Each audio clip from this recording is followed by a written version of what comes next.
So quick introduction of myself. My name is Jude O'Connor. I'm the Chief Revenue Officer for Bidstack. I've been in digital online media for over 20 years, more specifically in gaming for the last 8+. Couldn't be more excited with what gaming has to offer today. Best days of gaming still ahead even, believe it or not, but where we are today is a really opportunistic time where a couple different timelines are merging, and I'm gonna walk you through a couple of those timelines today. But first, a introduction. That's not me. There you go. First, an introduction to Bidstack. Bidstack is the leading in-game advertising technology platform. We help brands and agencies get their ads physically into games, into the immersive experiences of games. So if you take a look at what you see there, our tech natively takes your 720x90s and turns them into banners in racing games. It turns your 720x90s into LED leaderboard wrappers in stadium environments or arena environments inside, say, football games or basketball games. Takes your 300x250s, turns them into Jumbotron, advertising in that same experience, right? So in my opinion, it's so much more than just a media buy, right? You're literally making your brand part of this immersive experience that the user's embarking on when they play the game that they choose to play. So again, the timelines I'm going to talk about here. So I'm going to do a quick walkthrough of the history of digital advertising. So for any of the other graybeards in the crowd, this might be fun and interesting for you to take a walk down memory lane. And then I'm going to take you down a quick timeline of the evolution of video games themselves and talk about how they're intersecting at a time that really makes it, again, opportunistic for brands. So quickly, the evolution of digital advertising. The very first, that wasn't supposed to happen twice. The very first banner ad appeared in 1994. So it was placed on hotwire.com by AT&T. It was a $30,000 ad placement for 3 months. It sat at the top of the page in 100% share of voice, garnered a 44% click-through rate because no one had ever seen anything like it before. And that's what kicked off the entire, revolution as to, how all of us pay our mortgages. So the next period, it's like the boom, the dot-com boom, right? Everyone's heard about it. Major tech companies emerged. Online targeting became a thing. The IAB was founded. Thank you, IAB, for everything you do. Advertising at scale became available. Ad networks launched. And the dot-com boom reached its peak around the year 2000. Lots of dot-com millionaires were made during this time. So much shorter period on the timeline, and I encourage you to read. I'm not going to read everything. I'll just kind of summarize. The dot-com bust, right? So many of these companies just became so overvalued so fast. They didn't have fully thought out and fleshed out revenue strategies. And let's just be honest, many of them just went out of business. The period of 2003 to about 2007, we call that the Renaissance. At least I call it the Renaissance. Lots of the major players that you still know today, Facebook, YouTube, Twitter, they came into existence. Google made a number of strategic acquisitions, right? They acquired a company called Applied Semantics, which later became AdSense. They acquired DoubleClick. They acquired YouTube and took themselves from more than just the search partner into a full-fledged media conglomerate that they are today. 2007 to 2009, this is like the programmatic revolution. This is when programmatic first started becoming a thing. First DSPs were introduced. The first SSPs were introduced. The first ad exchange was ever introduced, right? And it kind of laid the groundwork and the framework for the period we're in now, which is a pretty long period on the timeline, but it's, I hit twice, sorry. Let me back you up. One more time. Yeah, so, it's a period we're in now, right? It's a period of innovation, standardization. It's when programmatic matured, a bunch of industry governing bodies and introduced standards for programmatic advertising. Measurement became a thing. Data privacy protection became a thing. And it really kind of ushered us into the period we're in now where in order for a brand to really transact, they need data-powered audience buying across massive scale, programmatically activated with measurement and verification in brand safe environments, right? I like to think we're moving a bit more into an attention economy, right? So viewability has been the core metric we've been using to measure the efficacy and success of upper funnel campaigns for almost a decade now. And it's great. The IAB and the MRC actually released their first ever standards and guidelines for the measurement of in-game ads. So IAS, DV, Mode, our partners over there are working feverishly to build out third-party solutions that are going to allow you guys to get the measurement of these in-game ads that you know and expect from all your other media. So that's exciting. But at the end of the day, like, attention is what we're after, right? It's like, even if you get a 70% viewability on your media buy, does anyone really think that 700 out of every 1,000 people that saw your impressions actually paid attention? Probably not, right? So how do we move towards attention as opposed to just view? And I think gaming is really, really kind of, poised to be one of the industry leaders in that. But before I get there, kind of leave you on that, let's quickly go through a timeline of the evolution of video games, right? So arcades were always a thing, right? But the first at-home in-game video systems kind of launched in the late 70s, right? So that's what you're seeing over there with the Atari boxing and the Atari football. In the 80s, innovation was made, still cartoon-like, even though Mike Tyson's Punch-Out and Tecmo Bowl are phenomenal games.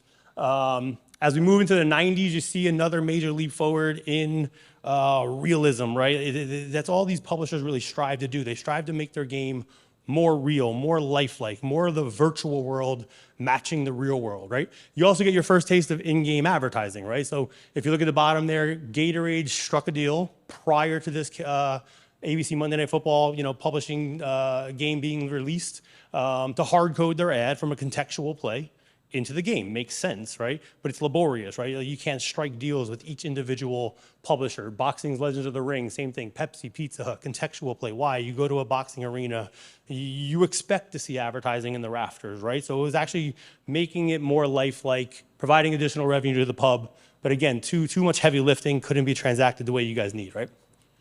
This is what football and boxing games look like today.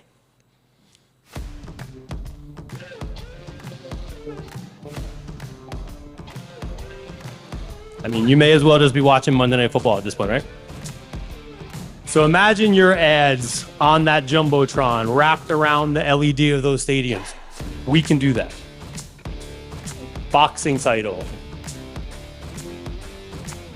This looks just like a pay-per-view event at this point, right? And picture if you were at a boxing match, you would expect to see advertising on the canvas of the ring, in the turnbuckle on the corners, on the boxer's trunks. All of that is available to you today, programmatically, the way you need to transact against massive scale. So again, the technology and the evolution of these two separate, timelines finally have crossed, merged, intersected to the point where everything brands need, right? Data-powered buying, massive scale, programmatic activation in brand-safe environments with measurement is now available in games. And what do games offer? Games offer these fully immersive experiences that are so much more than just what you could ever get from placing an ad on, say, a publishing website, right? They offer 3 billion global gamers from a scale perspective who are just intensely engaged, right? So the average gamer plays about 3 sessions per day, and the average session is about 3 to 10 minutes long. I'll use myself as an example real quick. So I'm an American, right? So the NFL dominates, American attention. I play Madden. That's the game I play, right? I play way more than 3 sessions per day. I probably play more like 6 to 10. And each session with Madden is about 6 minutes long. So that game is getting 35 to 40 minutes per day of my absolute undivided attention. Like, have you ever tried to talk to somebody who's playing a video game? It's like talking to a brick wall, right? You can't get a response. You're not going to get a question answered because you're just so feverishly intense checking out this game, making split-second decisions. You have to take in the full 360 environment of the field, of the stadium, of the game. When you have your ads in that arena, again, you're doing so much more than placing a media buy. You're making yourself part of the experience, part of the journey that this user is embarking on with their favorite game that they're playing. So real quick, I'm going to show you an example of what the ads that we can provide you in stadiums look like. And again, I want you to kind of, in your own mind, compare this to placing a buy on a media website. If you placed a 300 by 250 adjacent to content on a publishing site, hate to be rude, right? But no one's going to remember that, right? If you place your ad in the environments like we could offer here, I'd like to say no one's going to forget it.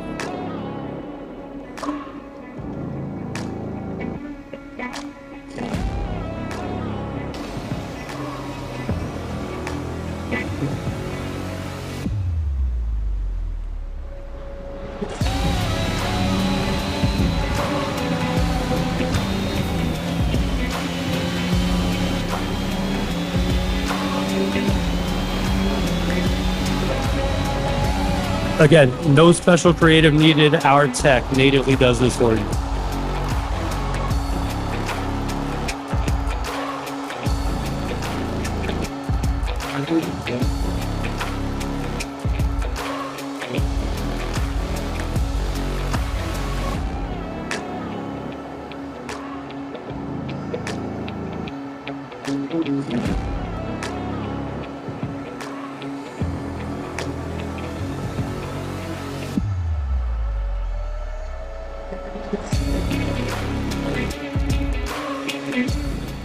So again, if you want to move past just viewability and into attention, in my opinion, there's no other medium available to you today the way you need it available to you at the scale that gaming offers. So that's my time. Appreciate you guys listening.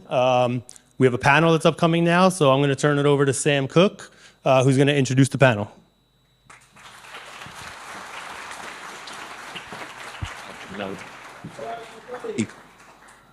How are we doing? Okay, the first panel of the day. We don't have long, so I shall bring them on right away. First up, for any Football Manager fans in the room. Anyone? Yeah, we got a few. Richard from Sports Interactive, coming up. Give it up for Richard. You saying that? That's you, mate. That's all you. Wow. Next up, we have Camilla from Bidstack.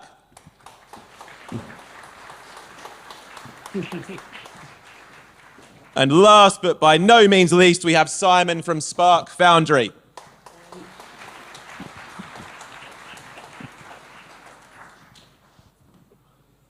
Let's get into it. Eventually. So, Richard, your game has taken far too many days of my life away from me, desperately trying to get Charlton Athletic into the Champions League. But I'll forgive you for it. A question for you. How important are seamless and realistic in-game ads from a developer's point of view? And I know you've not been at the company long, so we'll go easy on you. Did you achieve it? Charlie? I'll talk about that later. Okay. My name's Richard. For everybody that doesn't know what Football Manager is, it's a management simulation game related to football, been around for a number of years and taken up a lot of our time over those years. The key things for us in the studio really are that like the talk before, that the advertising is as realistic or as virtuous as it can possibly be within the game. Imagine you're in a stadium or watching a game on TV. We want the brands to be as relatable to football or as realistic as possible, so the experience that the player has is exactly the same as when watching a game live or on TV.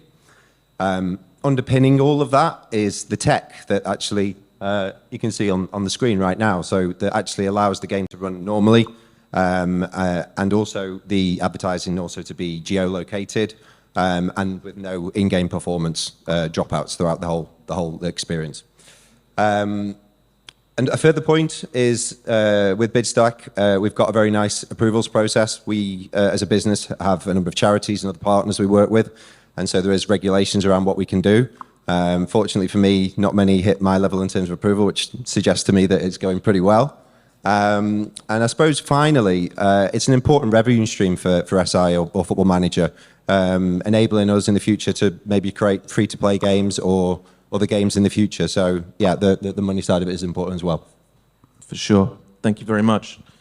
I'll chuck it to you next, Camilla, if I may. So investment, broadly speaking, into gaming in this context is still quite hugely underrepresented. Why is that? Big question. I think some hesitation, and gaming has been misunderstood for a while. I think there's still a big stereotype around who is a gamer, the belief that gamers are all males, mostly children. But now with research showing that that audience is actually misunderstood, and there is actually a huge scale there. In the United States, the majority of users are actually female. The average user is actually 35 years old. So big shift there.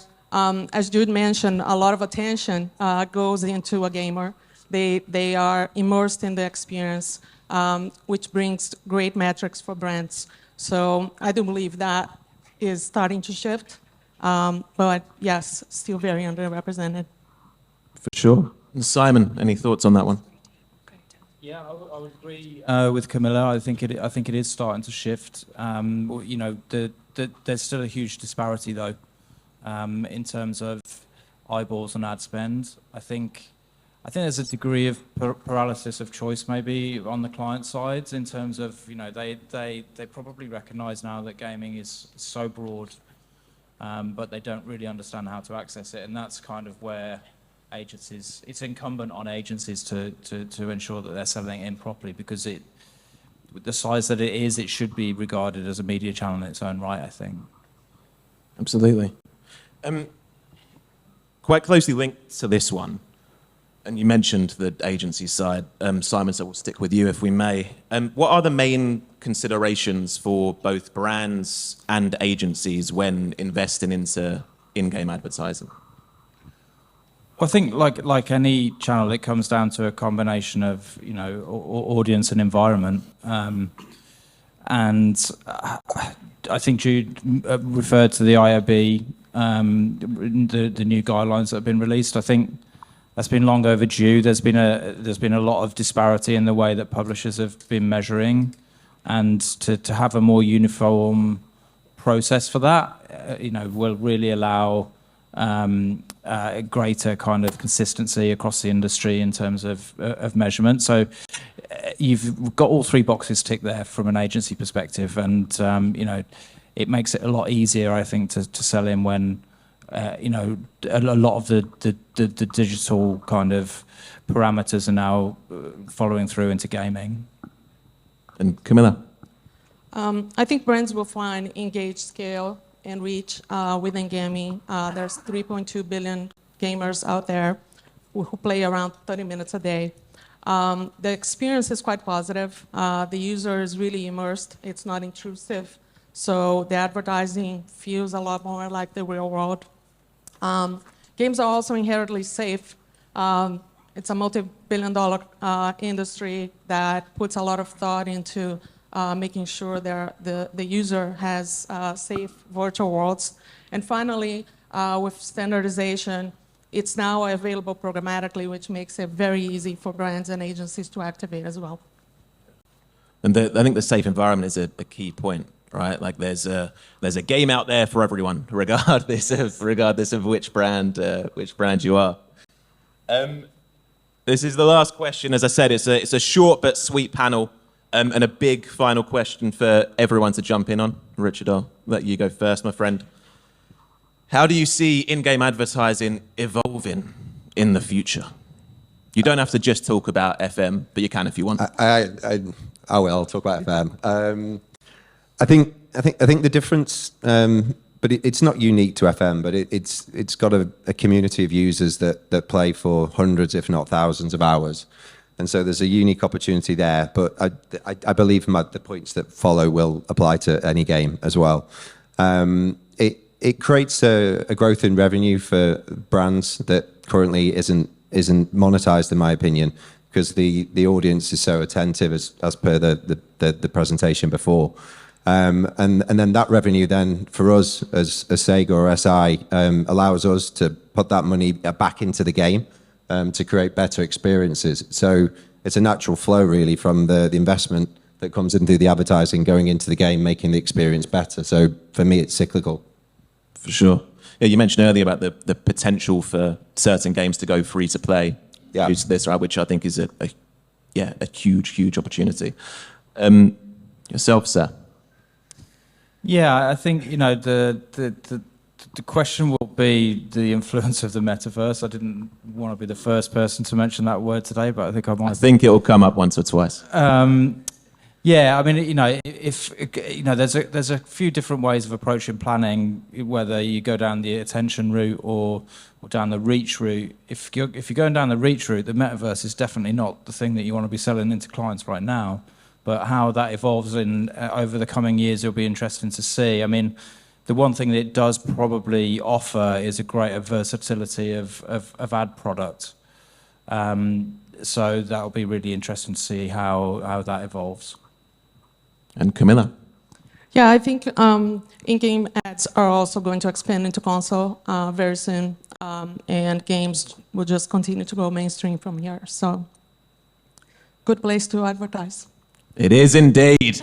And with that, so as not to upset the IAB and throw us all off track for the rest of the day, that has been our panel. So please give them a round of applause.